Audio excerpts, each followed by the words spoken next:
Hello everyone, once again welcome back to your channel Kreeda Kshetra. Hope आप से लोग बहुत अच्छे हो गए, फिट हो गए, फाइन हो गए और जहाँ हो गए स्वस्थ हो गए। तो दोस्तों, ये हमारा राजस्थान से फर्स्ट पेपर से रिलेटेड मोस्ट इंपॉर्टेंट क्वेश्चन होने वाले हैं, क्योंकि जनरली इससे क्वेश्चन आते ही आते हैं।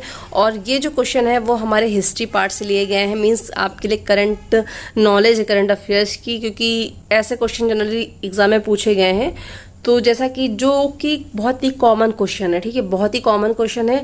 आई थिंक इसमें से बहुत सारे क्वेश्चन के आंसर आप सभी को नहीं पता होंगे, तो इनको बिल्कुल ही ध्यान से देखना जितने और मोस्ट इंपॉर्टेंट है। तो इनसे क्वेश्चन आना निश्चित ही है। आपके 1 से 2 नंबर या 2 से और ज़्यादा नंबर हो सकता है कंफर्म हो आपके फर्स्ट पेपर के लिए। फर्स्ट पेपर क्योंकि बहुत ही थोड़ा सा लेंदी होने वाला है, क्योंकि राजस्थान का जीके जैसा कि पता है बहुत ज़्यादा बड़ा है, क्योंकि बहुत सारी चीज़ें वहाँ के बारे में पढ़नी है। तो जैसा कि फर्स्ट क्वेश्चन हमारा है, मुगल वंश का संस्थापक कौन था? बाबर, अकबर, शाहजहां, जहांगीर। तो मुगल वंश का संस्थापक कौन था? बाबर था। कौन था? बाबर मुगल वंश का संस्थापक था, याद रखना। चौसा का युद्ध कब हुआ था? जी हाँ, चौसा का युद्ध कब हुआ था, मीन्स किस सन में हुआ था बताना है। 1526 ईस्वी में, 1539 ईस्वी में, 1540 ईस्वी में, 1555 ईस्वी में। तो दोस्तों, चौसा का जो युद्ध हुआ था 1539 ईस्वी में हुआ था। चौसा 1539। मुगल वंश के जो संस्थापक थे कौन थे? कौन थे? बाबर थे, याद रखना, ठीक है। मुगल वंश के संस्थापक बाबर। चौसा का युद्ध 1539। दिमाग में बिल्कुल नोट करते हुए चले जाना, कॉपी पेन लेके नोट कर लेना, स्क्रीनशॉट ले लेना, कुछ भी करके याद करना, ठीक है। पानीपत का प्रथम युद्ध कब हुआ? होप ये तो आप सभी को पता होगा। पानीपत का युद्ध हमारा प्रथम कब हुआ है? तो 1526 में पहला हमारा पानीपत का युद्ध हुआ, याद रखना। प्रथम पानीपत का युद्ध 1526 में हुआ है। हुमायूं नामा किसने लिखा है? तो हुमायूं नामा गुलबदन बेगम ने लिखा था, ये भी आपको पता होना चाहिए। हुमायूं नामा गुलबदन बेगम ने लिखा हुआ है। सब कॉमन क्वेश्चन है, बट थोड़े से टफ है, क्योंकि आप सबको बहुत सारे लोगों को नहीं पता होगा। जैसा कि है, कन्नौज का युद्ध कब हुआ था? जी हाँ, कन्नौज का युद्ध कब हुआ था? 1540, 1539, 1555, 1542। तो 1540 में कन्नौज का युद्ध हुआ है, 1539 में चौसा का युद्ध हुआ है, ठीक है। 1540 कन्नौज का युद्ध हुआ है, याद रखना। 1539 में चौसा का युद्ध हुआ है। मुगल वंश के संस्थापक कौन है?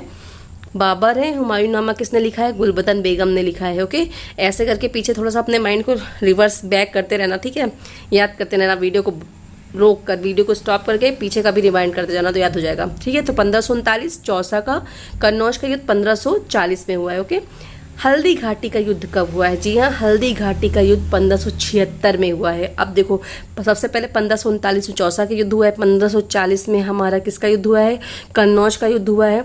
और 1576 में हमारा कौन सा हुआ है? हल्दी घाटी का। 76, ठीक है, 39, 40, 76, ठीक है। भारत में मनसबदारी प्रथा किसने शुरू की थी? जी हाँ, पहले ये मनसबदारी प्रथा होती तो किसने शुरू की थी? जहांगीर ने, शाहजहां ने, अकबर ने, औरंगजेब ने। तो ये मनसबदारी अकबर ने स्टार्ट की थी, ठीक है। किसने स्टार्ट की थी भारत में मनसबदारी? अकबर ने स्टार्ट की थी। तानसेन किसके दरबार में संगीतकार थे? तो ये याद होगा, तानसेन जो है अकबर के दरबार में संगीतकार थे, ठीक है। नेक्स्ट है हमारा, नूरजहां किसकी पत्नी थी? तो नूरजहां हमारी जहांगीर की पत्नी थी। नूरजहां, जैसे नाम से ही समझ में आ रहा है ना, नूरजहां जहां की पत्नी थी। नूरजहां जहांगीर की पत्नी, ठीक है, याद करना। नूरजहां जहांगीर की पत्नी थी। तानसेन किसके दरबार में संगीतकार थे? तो अकबर के दरबार में संगीतकार थे। और मनसबदारी क्या बोलते हैं? मनसबदारी प्रथा किसने शुरू की थी? तो मनसबदारी अकबर ने शुरू की थी। कन्नौज का युद्ध कब हुआ था बताना है, सोचो सोचो कब हुआ था। कन्नौज का हमारा युद्ध कब हुआ था? 1540 में। 1539 में कौन सा हुआ था? 1539 में चौसा का। 1576 में हल्दी घाटी का, ठीक है, याद हुआ। नूरजहां जहांगीर की पत्नी। शाहजहां किसका पुत्र था? तो शाहजहां किसका पुत्र था? जहांगीर का। अब देखो, किसकी? नूरजहां के पति जहांगीर, जहांगीर का पुत्र शाहजहां, ठीक है। अब जहां देखो, नूरजहां में जहां आया है तो नूरजहां से जहांगीर हो गया। शाहजहां में जहां आया है, जहां से आपके जहांगीर हो गया है। ऐसे कीवर्ड पकड़ोगे तो बड़े आराम से ये जो क्वेश्चन है ना याद हो जाएंगे, भूलोगे नहीं। नेक्स्ट है, मुमताज महल किसकी बेगम थी? जी हाँ, मुमताज महल किसकी बेगम थी? तो मुमताज महल शाहजहां की बेगम थी, ठीक है। जो मुमताज हैं वो शाहजहां की बेगम थी, ठीक है। मुमताज शाह, याद कर लेना, कुछ भी बना के। मुमताज शाहजहां की बेगम थी, ठीक है। नेक्स्ट है, किस शासक के शासनकाल में मुगल साम्राज्य का स्वर्ण युग कहा जाता है? तो याद ही रख लेना, इंपॉर्टेंट क्वेश्चन है।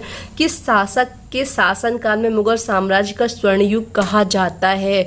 तो शाहजहां जो शासक थे उनके शासनकाल को मुगल साम्राज्य का स्वर्ण युग कहा जाता है। जामा मस्जिद किसने बनवाई थी? तो जामा मस्जिद हमारे शाहजहां ने बनवाई थी, ठीक है, जामा शाहजहां ने बनवाया था। हड़प्पा सभ्यता की खोज किसने की थी? This is the most important. Harappa सभ्यता की खोज हमारे दयाराम साहनी ने की थी, ठीक है। हड़प्पा की खोज दयाराम साहनी ने की थी, ठीक है, याद कर लेना। दयाराम ने हड़प्पा की खोज की थी, ठीक है, कुछ भी बना लेना यार, ऐसे करके याद कर लेना। दयाराम ने हड़प्पा की खोज की थी, हड़प्पा सभ्यता की खोज दयाराम ने की थी। कौन सी सभ्यता नगर नियोजन के लिए प्रसिद्ध है? ऑप्शन है मिस्र सभ्यता, मेसोपोटामिया की सभ्यता, सिंधु घाटी की सभ्यता, इनमें से कोई नहीं। जैसा कि पता है सिंधु घाटी की जो सभ्यता है वो नगर नियोजन के लिए प्रसिद्ध है, ठीक है, सिंधु घाटी की सभ्यता नगर नियोजन के लिए प्रसिद्ध है। विशाल स्नान घर किस नगर में पाए जाते थे? तो जैसा कि पता है विशाल स्नानगार जो थे, मीन्स जो स्नान घर होते हैं वो हमारे मोहनजोदड़ो में पाए जाते थे, ठीक है, विशाल स्नानगढ़ मोहनजोदड़ो में पाए जाते थे। नेक्स्ट और लास्ट क्वेश्चन हमारा है, खिलजी वंश का संस्थापक कौन था? तो खिलजी वंश के संस्थापक हमारे जलाउद्दीन खिलजी थे।